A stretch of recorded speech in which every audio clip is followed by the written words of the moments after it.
Gulliver's Travels by Johnathan Swift. Chapter 8.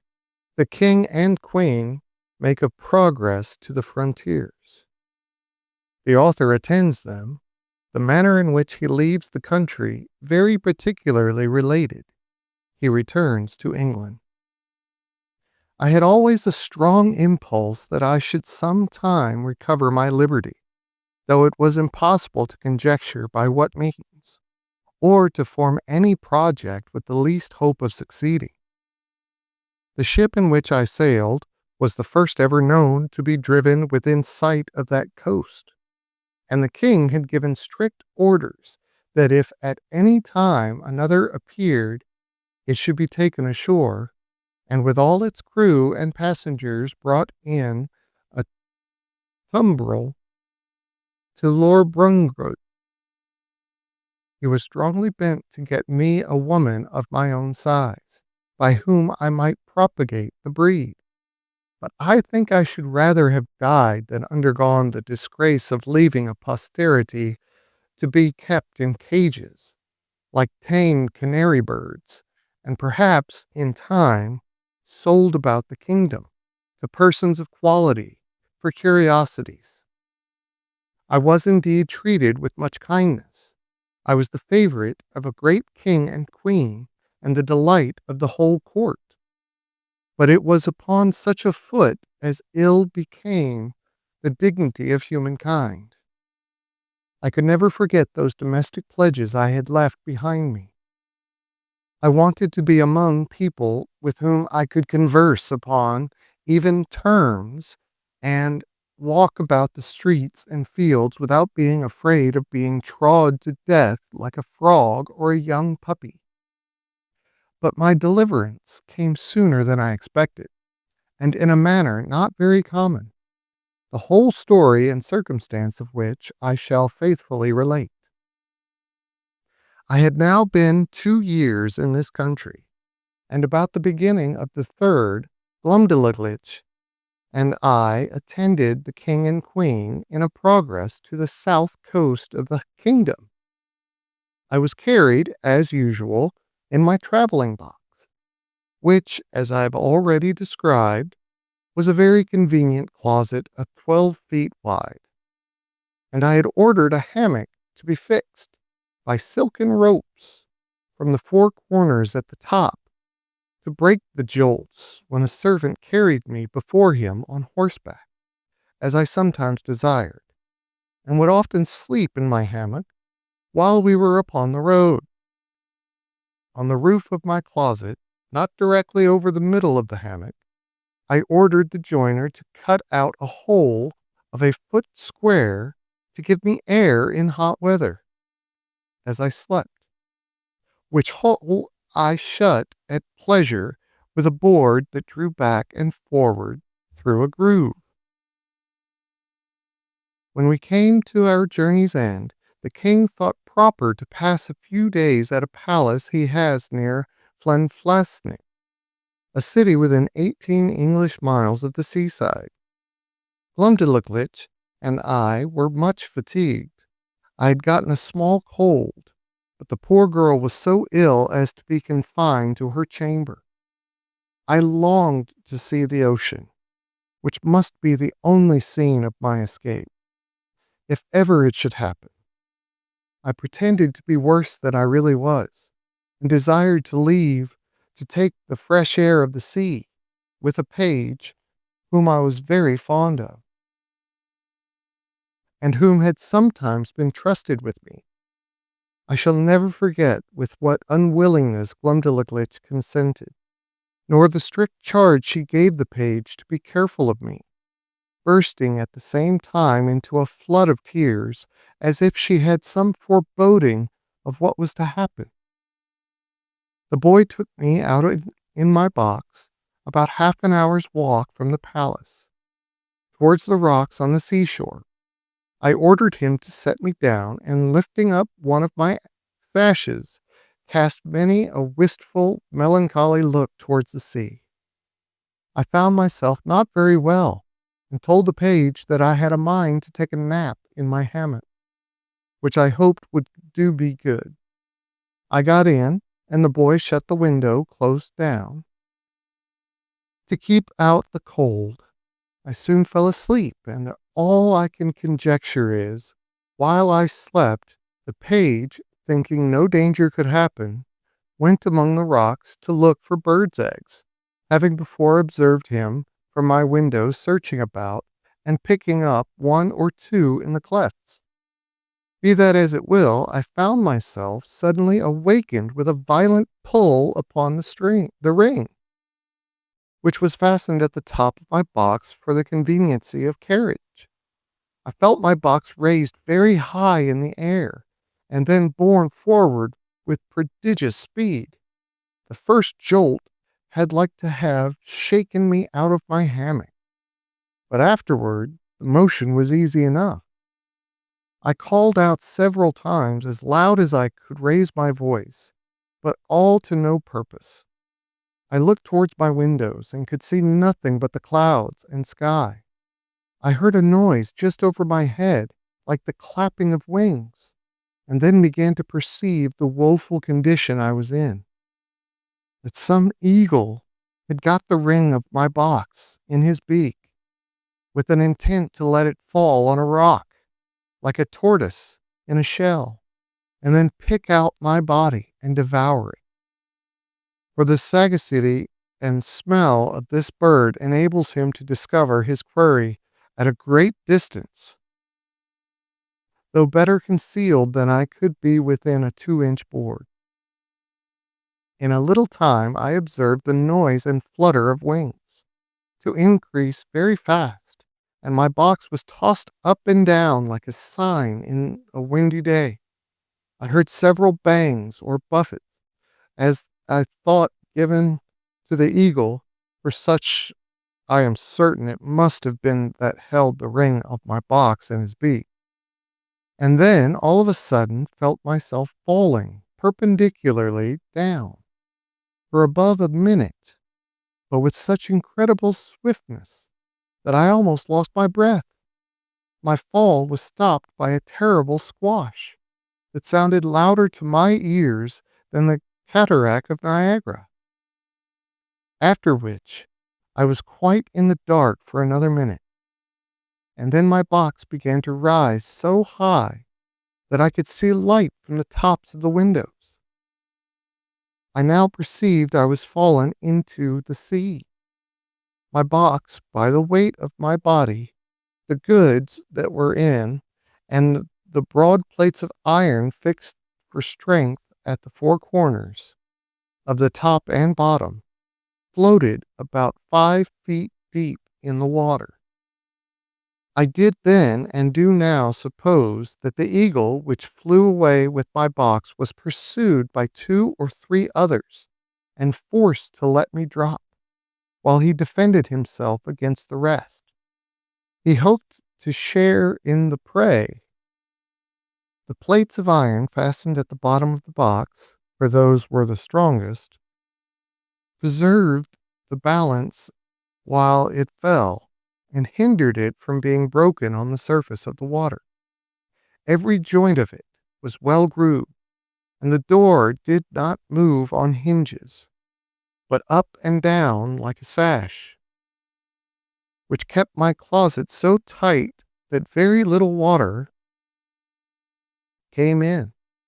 I got with much difficulty out of my hammock, having first ventured to draw back the slipboard on the roof already mentioned, contrived on purpose to let in air, for want of which I found myself almost stifled. How often did I then wish myself with my dear Glumdalclitch, from whom one single hour had so far divided me. And I may say the truth, that in the midst of my own misfortunes I could not forbear lamenting my poor nurse, the grief she would suffer for my loss, the displeasure of the Queen, and the ruin of her fortune. Perhaps many travelers have not been under great difficulties and distress than I was at this juncture, expecting every moment to see my box dashed to pieces, or at least overset by the first violent blast or rising wave. A breach in one single panel of glass would have been immediate death, nor could anything have preserved the windows but the strong lattice wires placed on the outside against accidents in traveling. I saw the water ooze in at several crannies, although the leaks were not considerable, and I endeavored to stop them as well as I could. I was not able to lift up the roof of my closet, which otherwise I certainly should have done, and sat on the top of it, where I might at least preserve myself some hours longer than by being shut up, as I might call it, in the hold. Or if I escaped these dangers for a day or two, what could I expect but a miserable death of cold and hunger? I was 4 hours under these circumstances, expecting and indeed wishing every moment to be my last. I have already told the reader that there were two strong staples fixed upon that side of my box, which had no window, and into which the servant, who used to carry me on horseback, would put a leather belt and buckle it about his waist. Being in this disconsolate state, I heard, or at least I thought I heard, some kind of grating noise on that side of my box where the staples were fixed. And soon after, I began to fancy that the box was pulled or towed along the sea, for I now and then felt a sort of tugging, which made the waves rise near the tops of my windows, leaving me almost in the dark. This gave me some faint hope of relief, although I was not able to imagine how it could be brought about. I ventured to unscrew one of my chairs, which were always fastened to the floor, and having made a hard shift to screw it down again, directly under the slipping board that I had lately opened, I mounted on the chair, and putting my mouth as near as I could to the hole, I called for help in a loud voice, and in all the languages I understood. I then fastened my handkerchief to a stick I usually carried, and thrusting it up the hole, waved it several times in the air, that if any boat or ship were near, the seamen might conjecture some unhappy mortal to be shut up in the box. I found no effect from all I could do, but plainly perceived my closet to be moved along, and in the space of an hour, or better, that side of the box where the staples were, and had no windows, struck against something that was hard. I apprehended it to be a rock, and found myself tossed more than ever. I plainly heard a noise upon the cover of my closet, like that of a cable, and the grating of it as it passed through the ring. I then found myself hoisted up by degrees, at least 3 feet higher than I was before, whereupon I again thrust up my stick and handkerchief, calling for help, till I was almost hoarse. In return to which, I heard a great shout repeated 3 times, giving me such transports of joy as are not to be conceived but by those who feel them. I now heard a trampling over my head, and somebody calling through the hole with a loud voice in the English tongue, "If there be anybody below, let them speak." I answered, I was an Englishman drawn by ill fortune into the greatest calamity that ever any creature underwent, and begged, by all that was moving, to be delivered out of the dungeon I was in. The voice replied, I was safe, for my box was fastened to their ship, and the carpenter should immediately come and saw a hole in the cover large enough to pull me out.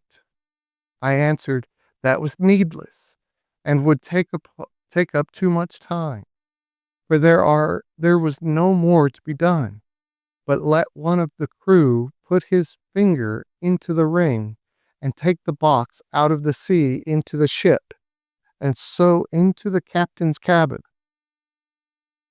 Some of them, upon hearing me talk so wildly, thought I was mad.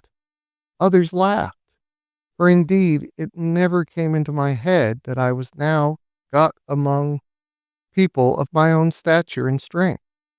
The carpenter came, and in a few minutes sawed a passage about 4 feet square, then let down a small ladder, upon which I mounted, and thence was taken into the ship in a very weak condition.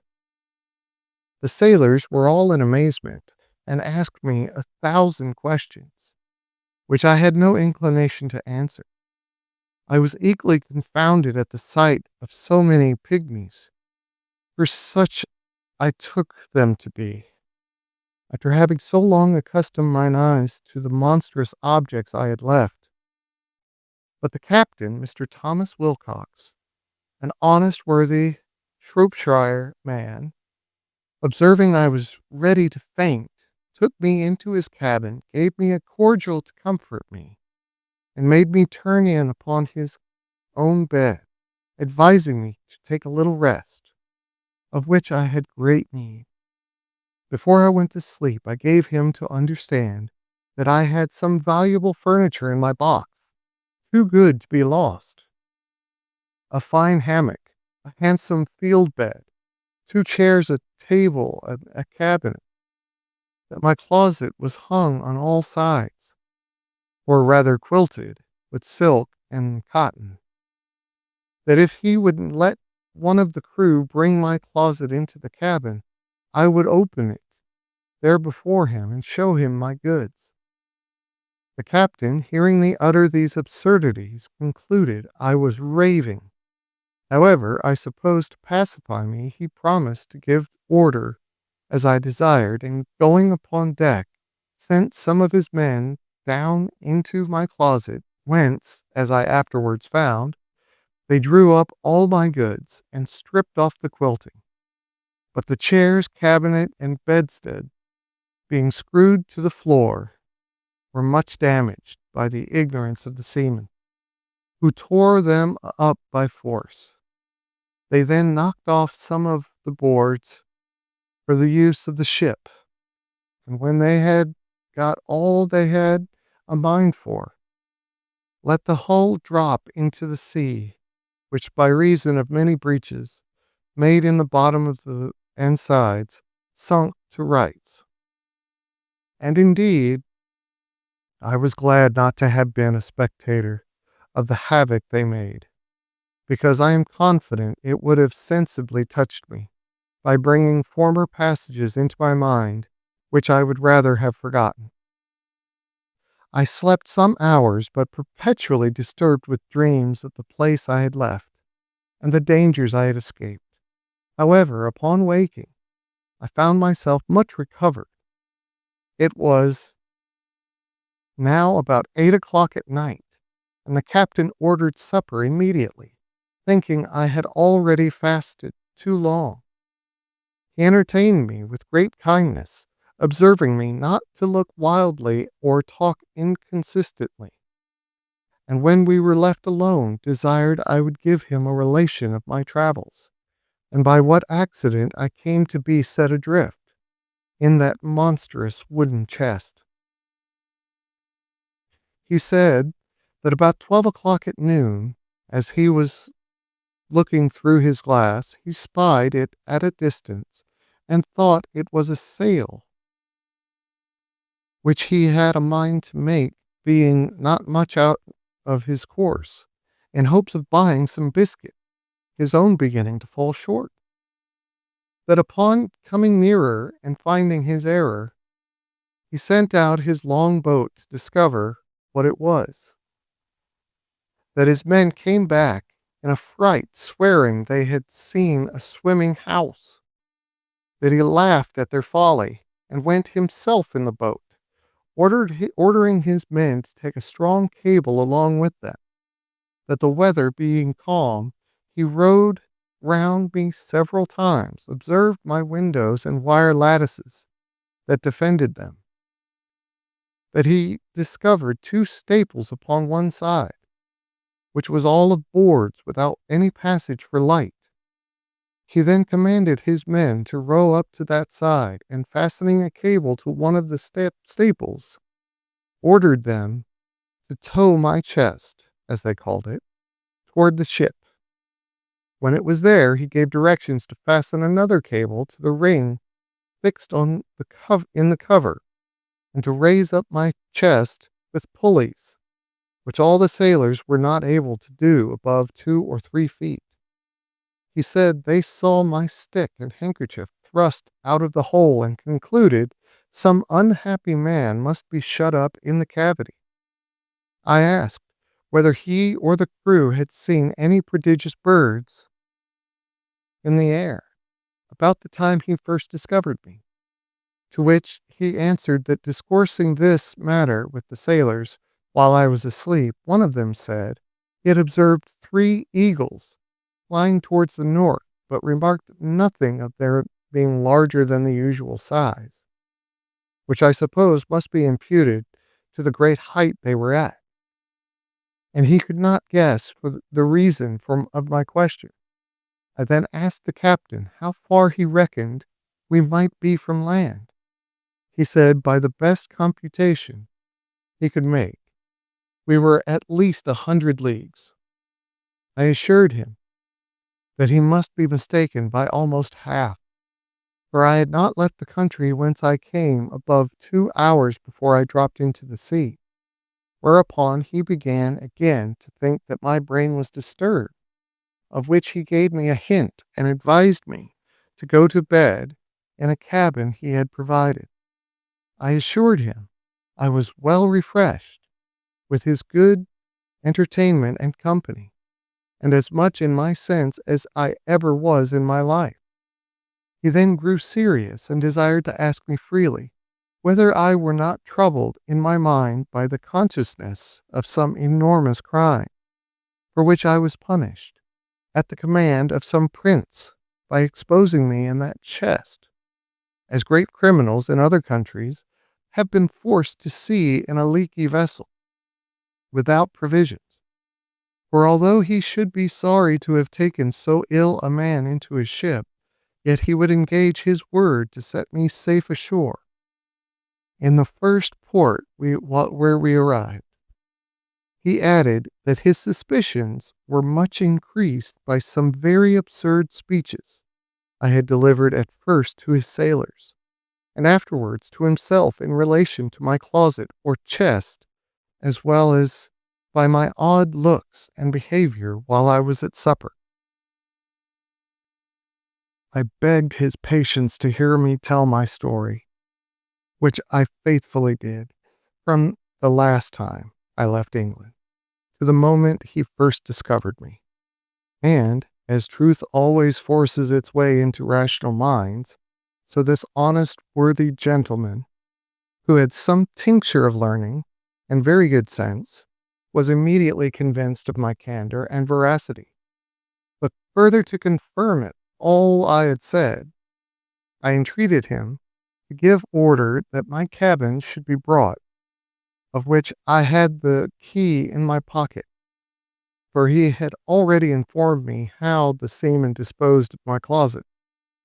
I opened it in his own presence, and showed him the small collection of rarities I made in the country from which I had been so strangely delivered. There was the comb I had contrived out of the stumps of the king's beard, and another of the same materials, but fixed into a paring of Her Majesty's thumbnail, which served for the back. There was a collection of needles and pins from a foot to half a yard long, 4 wasp stings, like joiner's tracks, some combings of the queen's hair, a gold ring which one day she made me a present of, in the most obliging manner, taking it from her little finger and throwing it over my head like a collar.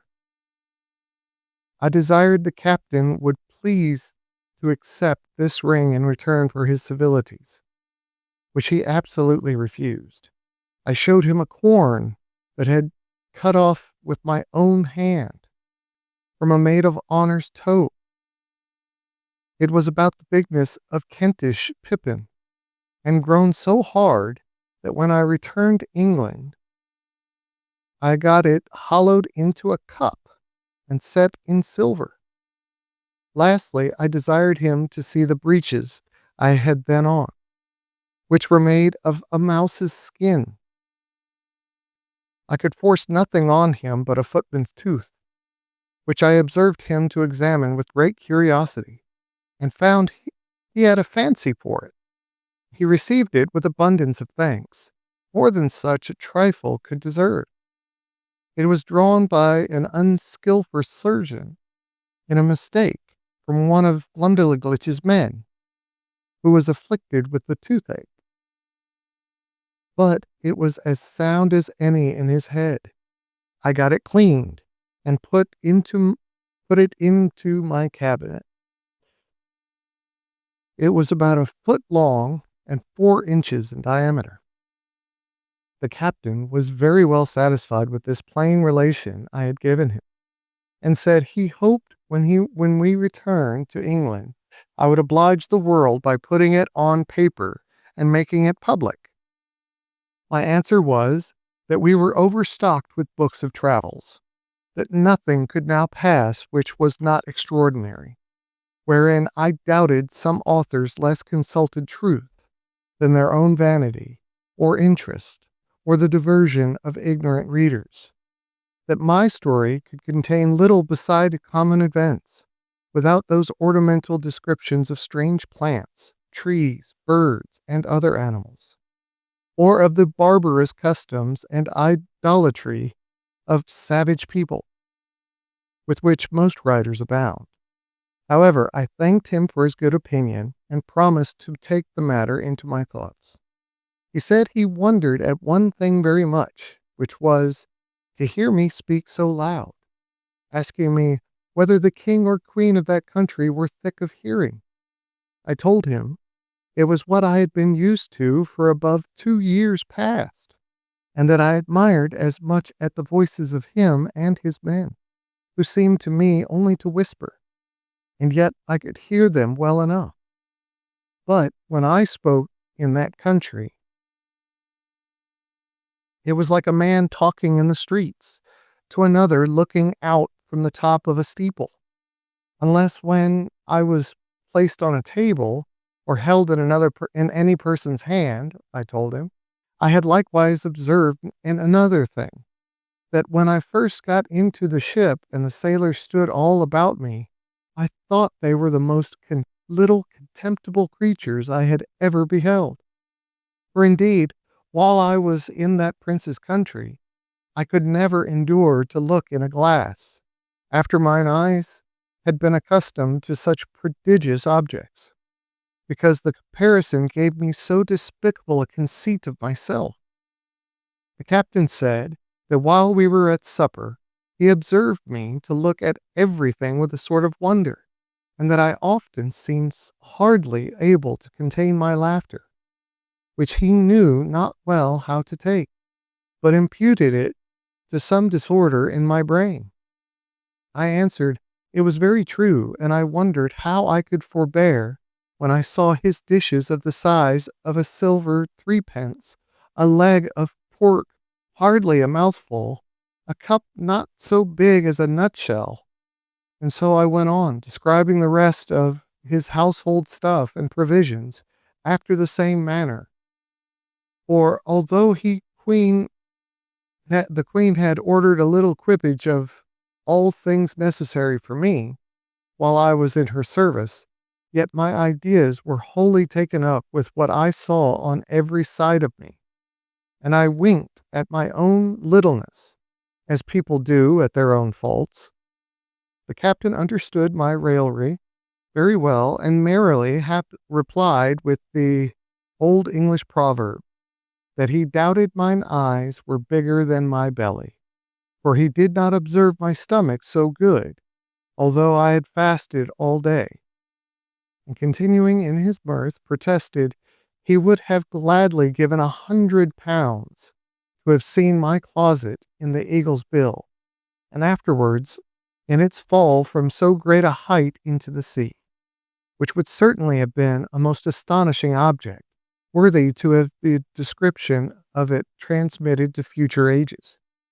And the comparison of Phaeton was so obvious that he could not forbear applying it, although I did not much admire the conceit.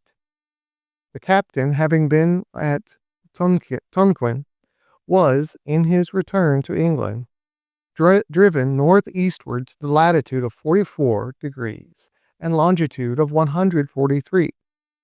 But meeting a trade wind 2 days after I came on board him, we sailed southward a long time, and coasting New Holland, kept our course west-southwest, and then south-southwest, till we doubled the Cape of Good Hope. Our voyage was very prosperous, but I shall not trouble the reader with a journal of it. The captain called in at 1 or 2 ports, and sent in his longboat for provisions and fresh water. But I never went out of the ship till we came into the Downs, which was on the 3rd day of June, 1706, about 9 months after my escape. I offered to leave my goods in security for payment of my freight, but the captain protested he would not receive 1 farthing. We took a kind leave of each other, and I made him promise he would come to see me at my house in Redriff. I hired a horse and guide for 5 shillings, which I borrowed of the captain. As I was on the road, observing the littleness of the houses, the trees, the cattle, and the people, I began to think myself in Lilliput.